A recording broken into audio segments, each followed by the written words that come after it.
Thank you for that. So I'm the CEO of Australian Payroll Association, and just for those who don't know what we do, we provide advisory, guidance, all sorts of payroll, legislative training, qualifications, specialist recruitment and consulting for employers. In my spare time, I write books, and what I'm going to talk to you today is about the themes that are in my second book, which is Profit from Payroll, which I really enjoy talking about because it's completely counterintuitive and people think it's made up and ridiculous. But we're going to talk to you today about some things that you can do to literally change your bottom line through your payroll operation. But it does start perhaps with a change of perspective. So many people do still think that payroll is, a back office function that just looks after itself. There's this mythical payroll magic button that you just press once a week or fortnight or month. I still haven't seen it, but apparently some people think it's out there. So perhaps we do need to have a look at the perspective that we think about payroll. And someone who knows more about perspective than most is a friend of mine. He's actually a magician who grew up in South Australia called Vin Jiang. And I just wanted to show you something short, a short video that will just give you a feel as to how differently I think we need to think about payroll.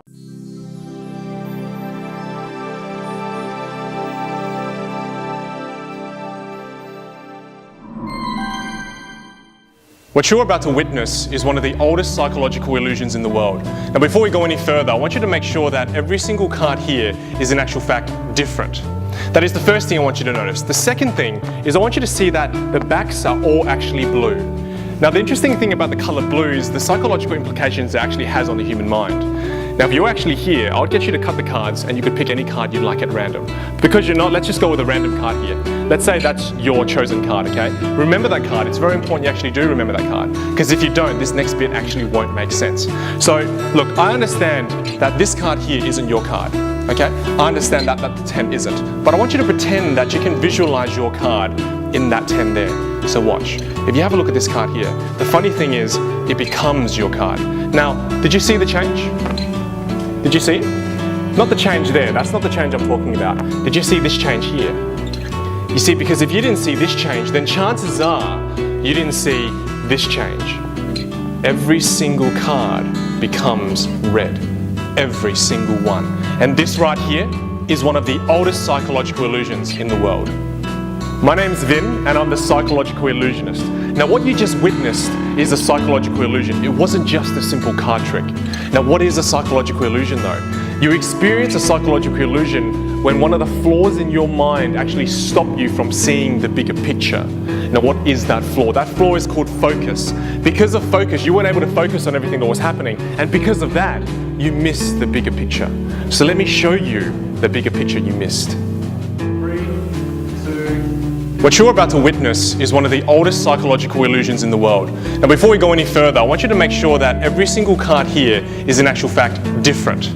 That is the first thing I want you to notice. The second thing is I want you to see that the backs are all actually blue. Now, the interesting thing about the color blue is the psychological implications it actually has on the human mind. Now, if you're actually here, I would get you to cut the cards and you could pick any card you'd like at random.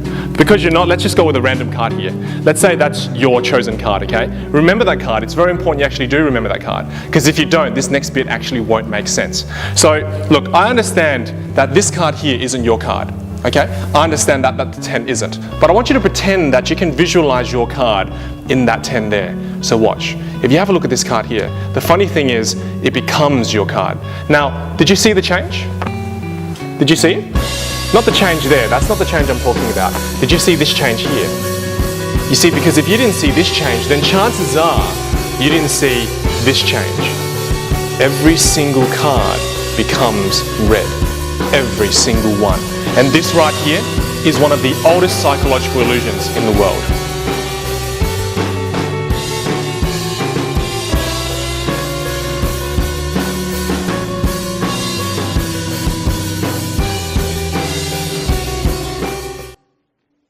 Don't you love the guy that just goes like this at the end? That was take 35. And Vin actually now lives in Los Angeles, and it gives me permission to perpetually use that video in my presentations. But as he said, it's really about perspective and focus. And my experience is in the payroll industry, if we change perspective of what we expect from payroll and focus, we can actually make meaningful changes and that actually do allow you to literally profit from payroll. Just to give you an example that I'm actually not talking theory, I want to talk to you about 3 clients really quickly that I've personally worked with. So the first one is a large retailer. They're actually quite large, sort of more than 15,000 employees. Just by a small investment, relatively, into some technology and changing the way that they delivered their payroll function and strategy around that, they quantified $3.6 million of savings per annum, and that's without cutting any heads in the payroll department. So that's a real live example. Another one was a not-for-profit. This was one that was more a compliance issue. Again, because they weren't interpreting their agreements correctly, just based on the way that they paid their part-timers on the weekends, they were overpaying $500,000 a year to 200 people. So you don't have to have 15,000 people to make this a material change. $500,000 to a not-for-profit who they had to do respite homes for people with disability. That's a lot of money to them. And their payroll manager had been there 14 years. So the CFO told me with the $7 million that they've overpaid during that time, they could have built 3 new respite homes. So I'd rather have seen them do that than overpay their part-timers on the weekends. And the other one is a financial services firm, white collar, pretty well-known name. And again, just by changing the payroll delivery strategy, we save them $1 million a year. So these things actually can happen. There's no other offset costs in these. These are net results. So I think any business, no matter how large or small, particularly in times of that we're in these days, many organisations are looking to cut costs, and payroll's often something that's completely overlooked in those conversations. The kicker for this, though, is it's not just that they've saved money. What they've got is better information and better insights into their business because of the way they now deliver their payroll strategy. So that's often worth a lot more than the actual financial savings. And it first starts with data and measuring data. I talk about payroll data as being probably the biggest asset that you've got in your business. So it's first really important that you measure your payroll operation. So in terms of what it actually costs, and I don't just mean adding up the costs, I mean having some sort of tangible way that you can measure something now and then into the future. We do a payroll benchmarking report every year, have done since 2012. If anyone wants the 2018 copy, just drop me a line or get hold of the team at Tanda and we can get you a copy by email. This particular survey, we actually had slightly fewer participants than normal because we made it harder to complete, but still over 2,000 organisations participated in our survey, which the statisticians tell me is a pretty decent amount. Almost 2 million employees and over 45 million pay slips, so a fairly decent sample size. And what we found is a whole heap of stuff. The actual report's about 30 pages long. But I'll just give you a couple of insights based on sort of dinner party conversations I have. And you may be going to different dinner parties than me, but the ones that I go to, I often get asked, how many people are paid weekly, fortnightly, and monthly? So we thought we'd measure it. And actually this year, weekly has actually dropped back a little bit. It's normally about 24-25%. Fortnightly's picked up that, normally just under 2/3 paid fortnightly, the balance between monthly and some people are still bi-monthly paid. The next question I get asked very often is, who should payroll report to, HR or finance? And this is one that I love. You can really wind people up with this because most people have a really highly convicted view on this. I actually don't care. It actually makes no difference in my opinion, but a lot of people are very passionate about this topic. But what we find, what the data tells us, is that about 57% of those surveyed payroll reports to finance, which is fine. But what's really interesting is when you break this down by employer size, what we actually find is the larger the employer gets, the more likely payroll is to report to HR. Interesting, perhaps. Like I say, either way, payroll's got to work with both, but we find that as the employers get larger, there's more of emphasis on onboarding, which includes payroll, and that's why payroll is more likely to report to HR in those cases. So what actually are the costs? And again, I'm happy to provide you with this information, but I just wanted to show you for a few categories what the costs were this year. And we divide the costs into salary costs, which is your payroll team, your technology costs, which is everything from when someone starts at work until they get their pay slip. So it's rostering, time and attendance, and payroll, and any self-service if you use it. And other costs, which might be training, memberships, recruitment, travel, heaven forbid, stationery. But we can see that less than 200 employees, and if you've got less than 200 employees, I often have arguments with people about, they say, there's no way that my payroll's costing me $36 a pay slip. I have a client actually in just up the coast a little bit who told me absolutely no way that was the case. And when they actually included the time that the payroll person was using to call their lawyer for every piece of payroll information that they needed to check, it was actually more like $65 a pay slip. So anything that contributes to delivering the payroll operation needs to be included here. And you'll see that as the employer size gets larger, the cost comes down. So at 200 to 500 employees, it's just over $16. And at 500 to 2,000 employees, we get down under $10. And what is happening is also the pie is changing. So we're seeing more investment into technology and more investment into other and less investment into people, which are sort of the problematic parts often of the payroll delivery for lots of different reasons. But what's really much more interesting than the average costs is we took the top 25% of each of those categories and we called them the top performers. And that is those who produce payroll at the least cost. And then we compared them against the average. I'm not sure how many of you woke up this morning and saying, I'm going to be average today. Not many people aspire to be average. And I don't think you should with payroll either, because what we find, certainly at less than 200 employees, the top performers are providing payroll services to their employer at less than half of the cost of average. So if you're average, there's oftentimes a long way to go. And it's not necessarily about cutting heads either. It's about what is the opportunity cost that now you're doing sort of perhaps manual activities that you could be doing more strategic activities or feeding information back to the business with all that data that the pay office has. This is not a complete anomaly, and this is, by the way, it's been the same since 2012. We're finding at every single employer size, we're seeing this, it's less than 50%. The numbers change slightly. Top performers up to 2,000, it's back at 43%. So it's, to start with, when I first did this, I thought, that's got to be a fluke, but we're seeing it consistently every year. The numbers slightly change, but the top performers are always far and away outperforming the average. I also get asked, should I outsource my payroll? And it's funny, I work with PwC and I was doing a roadshow with them recently, and the partner was introducing me and he said, I think Tracy should start a payroll software company called It Depends, because that's her answer to every time someone asks what should they do about their payroll, what system should I use, should I outsource? I always say it depends. But what we're seeing is overall slightly coming back this year from outsourcing, although it's not really what we're seeing anecdotally.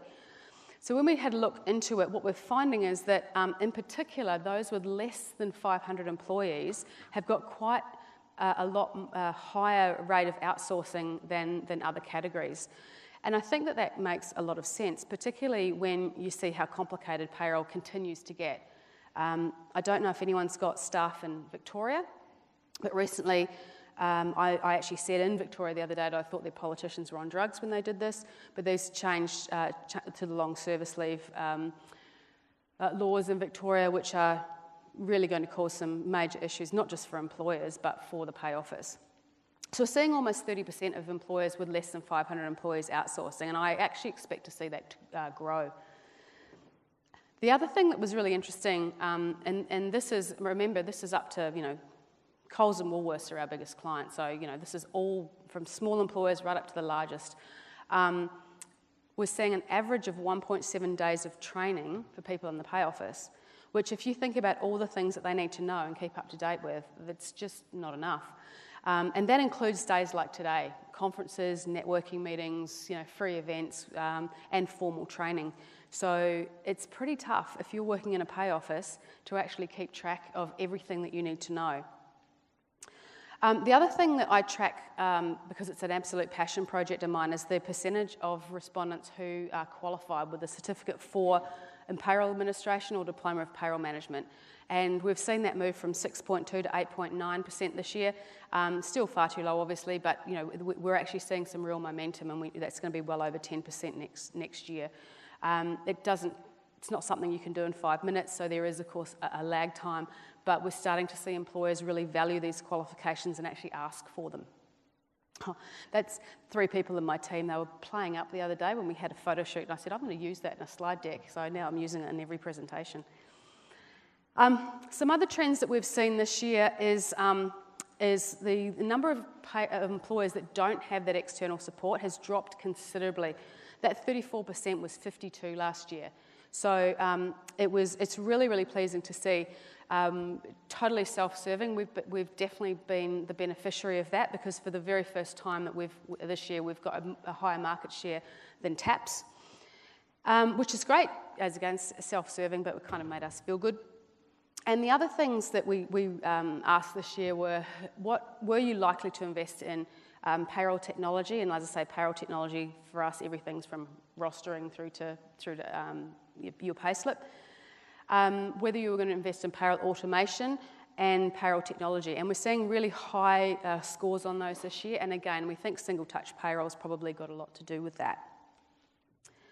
Now, the other things, and I'm just going to move through this really quickly because I know we don't have a lot of time today, and I do want to talk about a few things. The other thing that we need to really think about if we're going to profit from payroll is the governance and controls that happen in the pay office. I always say that those working in payroll need to be above suspicion, and until they are above suspicion from doing anything wrong or fraudulently, you haven't got your payroll processes right. So you need to review them and iterate them until payroll is above suspicion. There's plenty of ways to do that. There's some awesome technology, there's some great consultants, and there's the old-fashioned method, which is what I use, which is sticky notepads around a room. It all works. If you haven't done it, you need to get it done. Some other things that we see quite regularly is the lack of source documentation with payroll changes. It's something that really needs to always happen. We see a lot of employers just taking instruction around changes to their payroll in, at the water cooler, by the phone, like nothing in writing, and that's something that needs to really be addressed. This is the only time in my life you'll ever hear me compare payroll to accounts payable, but just think about the processes that accounts payable have to pay an invoice versus the process that you might have in your organisation to run a payroll. They're often vastly different, and payroll's dealing with a lot more money, oftentimes. The other area, of course, is technology and data. This is something that, is a big, there's a lot about this in the book. The insights that you can get from your data are quite extraordinary, and they are often really underutilised because employers don't really think of it as an asset. I encourage you to always be researching new technology, even if you're not actually intending to change. Because, for example, if you use Tanda and another time and attendance company calls you up, take the call, find out what they're doing, because there might be things that they can do or that they're doing that you could actually implement in your Tanda system.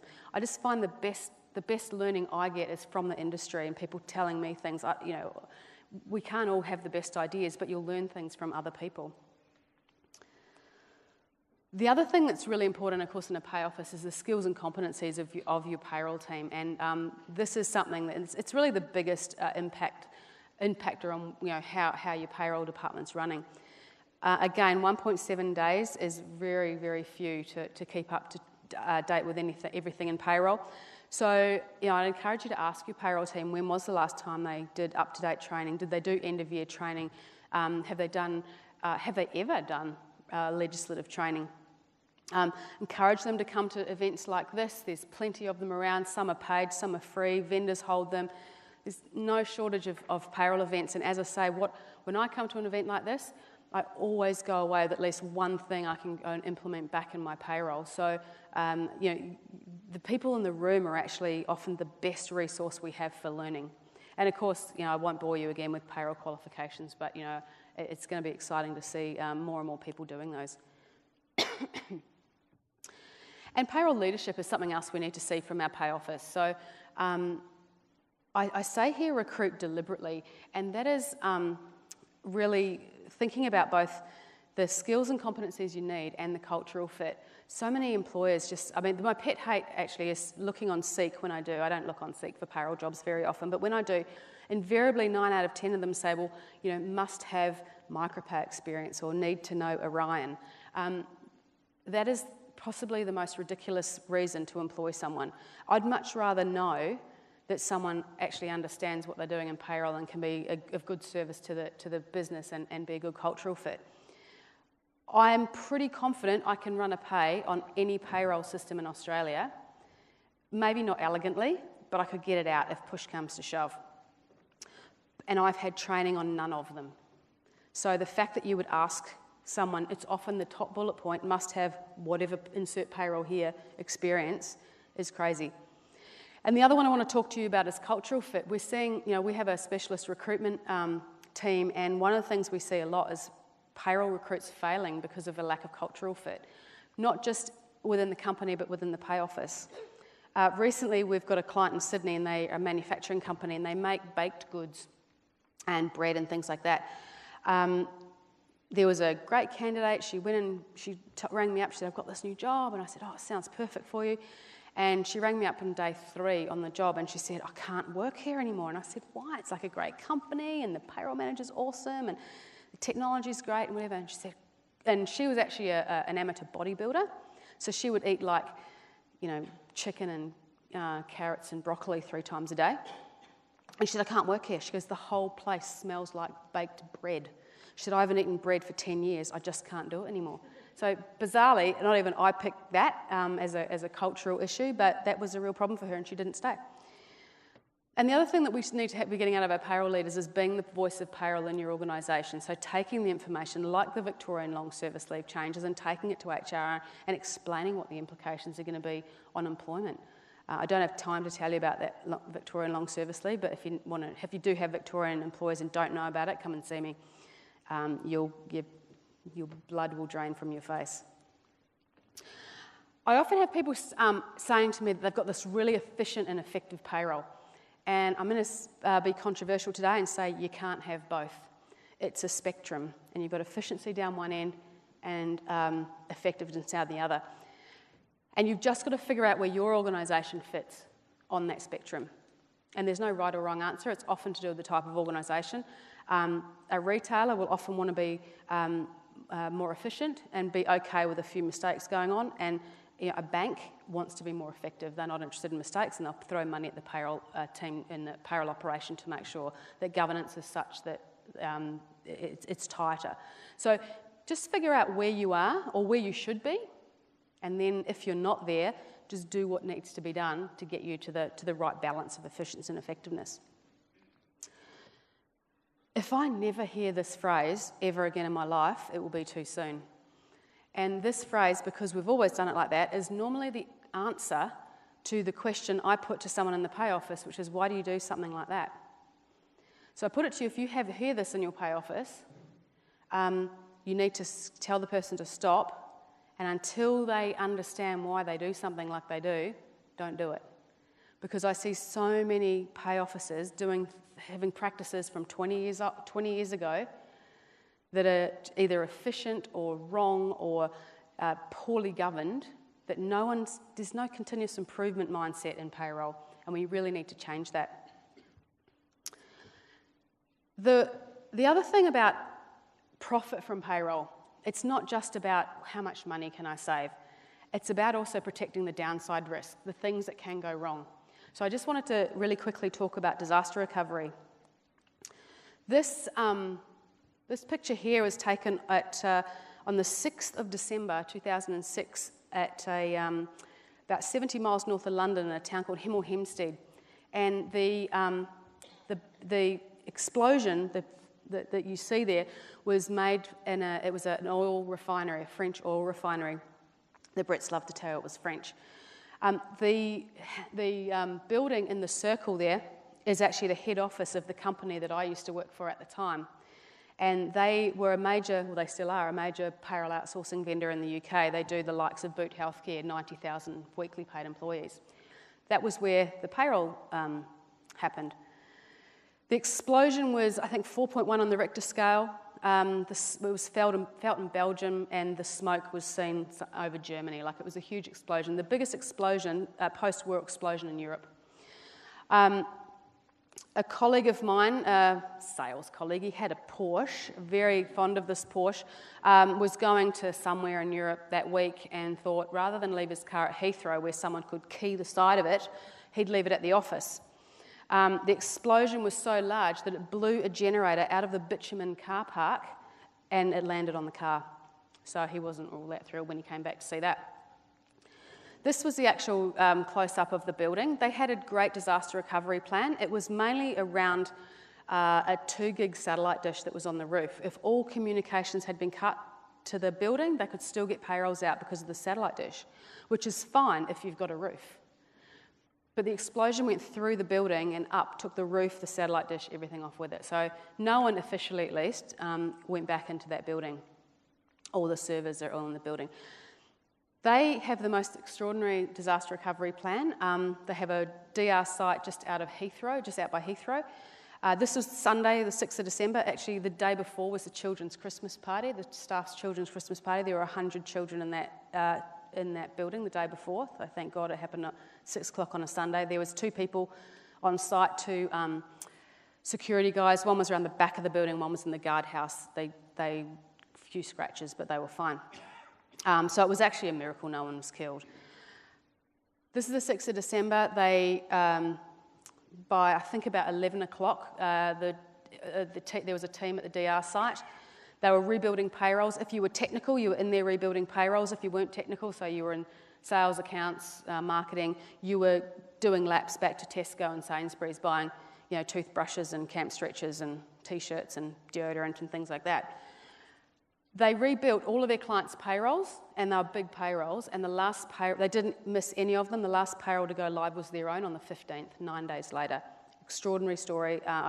It's an 11-year-old story. I haven't found a better disaster recovery story, which is why I'm still talking about this one. But the key was not just that they had a disaster recovery plan, but that they tested it every 3 months. So every 3 months, they'd take a client's data down and they'd go rebuild it at the disaster recovery site. And so they knew when this happened, and let's face it, everyone says this is never going to happen to me, and I did the same thing, and it did. So really, really good example of great disaster recovery, which really protects the downside of payroll. And the other thing that can be a bit ugly that can happen to employers, and happens more than you might think, because most of it doesn't get in the press, most of it is most employers don't prosecute for payroll fraud because they think they can get the money back. But it happens regularly. In October, November, December last year, for 3 months in a row, 3 Australian women were sent to jail for payroll fraud. That was the trifecta. I haven't heard of anyone since, but it was just weird that 3 in a row. The problem is everyone thinks this is what a payroll fraudster looks like, and I haven't seen him in the office anytime soon. This is actually what a payroll fraudster looks like. This lady's name is Sonia Causa. She was the payroll manager for Clive Peters and stole almost $18 million in just under 2 years in 156 transactions from Clive Peters. You might well think, where were the auditors? It was my first question as well. But the key for this, for me, is that no one suspected this really loyal employee of doing anything wrong. And normally, to be honest, there's drug habits, there's messy divorces are often bizarrely linked to payroll fraud, gambling, addictions, they're the top 3. This lady didn't have any of those, but no one noticed that she had bought, this woman who was on a $120,000 salary, no one noticed that she had bought 44 investment properties in and around Melbourne in 18 months. No one thought that was odd. No one also thought it was odd that she bought 4 luxury vehicles, 3 cars and a motorbike, all at charity auctions in the same time. And this is actually a picture of her in the paper, in the local paper, driving away after she bought this car at auction. The judge actually said that she did have an addiction. It just wasn't to drugs or alcohol or gambling, but it was to winning options. And that's how she was funding her addiction, if you like. They actually, Clyde Peters, although they did go under very shortly after this, they did recover over $16 million, because the good thing was that she invested her ill-gotten gains in Melbourne property, which was going through the roof at the time, so they did recover a lot, whereas normally it's down, say, that the poker machines or, drugs or whatever. So they did recover a lot, but not enough to ever save Clyde Peters. So, and the other interesting thing about this is when there was a junior accountant that noticed initially that there was a discrepancy in two ledgers. And so it was started to be investigated what the problem was. And who's the first person they went to was our fabulous payroll manager, who, of course, was muddying the waters through this investigation, which is one of the reasons it took so long to get to the bottom of. So, again, you can completely control payroll fraud if you've got good processes, governance and controls. No risk about that. That's the way to solve it. So there just wasn't those controls at Clyde Peters.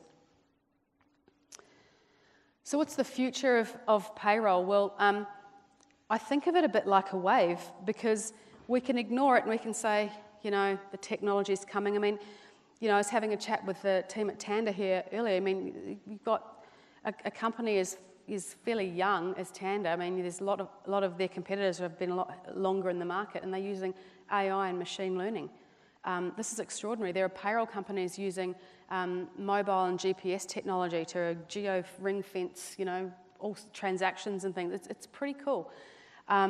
You've got bots. There are payroll companies with bots. You can literally email the system and go, I'm sick today, and it'll go, oh, hi Tracy, you've got a meeting with Fred and Barry. Do you want me to cancel those?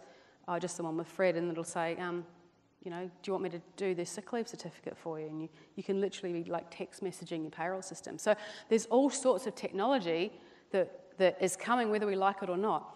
And, robots aren't going to take our jobs. They're just going to make our jobs different. So it's no point ignoring it. I'm kind of preaching to the converted, because I think most of you are probably Tanda clients. But it is like a wave. You've either got to surf it, and if you ignore it, that's fine. The wave's still going to go into shore, but you're going to be washed out the back and probably way out to sea. And good payroll and time and attendance and rostering technology is absolutely going to give you a tangible impact on your bottom line and give you a tangible benefit compared to your competitors who are not using this type of technology. It's not just the technology and the time saving, it's the insights. So I encourage you all to rethink your perspective on payroll. I'm sure that there's no one in the room, but if there's anyone who who might not be in the room, who still does think there's this magic payroll button, either let me know where it is, because it's kind of like the Loch Ness Monster. I haven't seen it yet, but if there is one, I'd love to see it. And if they can't show it to you, really encourage them to rethink what payroll really can do in your organisation. We're moving from payroll processing to payroll analytics. That's just how it is. Some people in payroll don't like it. I get it. It makes some of us uncomfortable. We have to, in the payroll industry, we need to retrain and we need to move from the low-value tasks to the high-value tasks. And really look at what payroll is in your organisation. Is it a business cost or is it a business asset? If it's not a business asset, there's not a lot you need to do to make it that way. And technology, training your team, good sound processes, that's a good start. I'm not sure. We might have a time for a question or two before I get kicked off the stage if anyone has one. I'm happy to take them now or I used to work for a company that swore paying monthly was time efficient and money efficient. Do you agree? Well, we know that full-time equivalent, if one full-time equivalent person in payroll can do, on average, 1,190 employees, and weekly is 235. But there's other reasons you would do it. I mean, people say to me, how can I move from fortnightly to monthly? I'm like, well, how many staff do you want to lose? You mean, it depends. I love being paid monthly. I think it's great. But some people don't. So it really, here you go. It depends on what your business is. If you're a kind of a transactional-based business, yes. But I was at a client yesterday who have only got 100 monthly paid employees, but it's a full-time payroll job. But actual processing their payroll is not even 10% of that job. It's the financial services business, so all of their 100 employees are extremely highly paid, and there's a whole heap of other things that go around that, managing superannuation caps and packaging and all that. So it really does depend on the business. I personally like monthly, but I know that we can't all go there. So. Any other questions before I go?